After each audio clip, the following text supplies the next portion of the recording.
പാലക്കാട് മുതലമട സ്നേഹം trust chairman Sunil സ്വാമി അറസ്റ്റിൽ. കോയമ്പത്തൂരിലെ വ്യവസായിയെ വഞ്ചിച്ച് 3 കോടി തട്ടിയെടുത്തു എന്നാണ് പരാതി.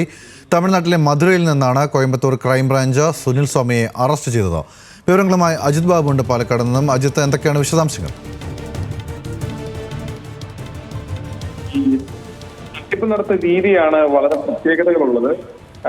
3.5 കോടി രൂപ തനിക്ക് RBI അനുവദിച്ചിട്ടുണ്ടെന്നും തുക പിൻവലിക്കാൻ 3 കോടി രൂപ നൽകണമെന്നും അദ്ദേഹം ഈ വ്യവസായിയോട് പറഞ്ഞു. RBI പണം അനുവദിച്ചെന്ന വ്യാജ കത്തും ഉണ്ടാക്കി നൽകി. ഇത് ശരിയാണെന്ന് വിശ്വസിച്ചാണ് വ്യവസായി ഇത്തരത്തിൽ സുനിൽ സ്വാമിക്ക് ബാങ്ക് അക്കൗണ്ടിലേക്ക് 3 കോടി രൂപ നൽകിയത്. ഈ പണം തിരികെ ലഭിക്കാതിരുന്നതോടുകൂടിയാണ് ഇത്തരത്തിൽ സംശയം തോന്നിയ വ്യവസായി ക്രൈംബ്രാഞ്ചിനും പോലീസിനും പരാതി നൽകി. പിന്നീടാണ് ഈ അന്വേഷണത്തിൽ ഇപ്പോൾ അറസ്റ്റ് രേഖപ്പെടുത്തുന്ന സാഹചര്യം ഉൾപ്പെടെ ഉണ്ടായിരിക്കുന്നത്. നേരത്തെയും ഇതുപോലുള്ള സാമ്പത്തിക ക്രമങ്ങളുമായി ബന്ധപ്പെട്ട വിഷയങ്ങൾ ഉണ്ടായിട്ടുണ്ട്, നമുക്കറിയാവുന്നതാണ്. അതൊക്കെ വാർത്തയായിട്ടുള്ളതാണ്. ഏതാണെങ്കിലും ഇക്കാര്യത്തിൽ ഇപ്പോൾ വ്യവസായി പേര് വെളിപ്പെടുത്താൻ തയ്യാറായിട്ടില്ല എന്നുള്ള കാര്യം കൂടിയുണ്ട്.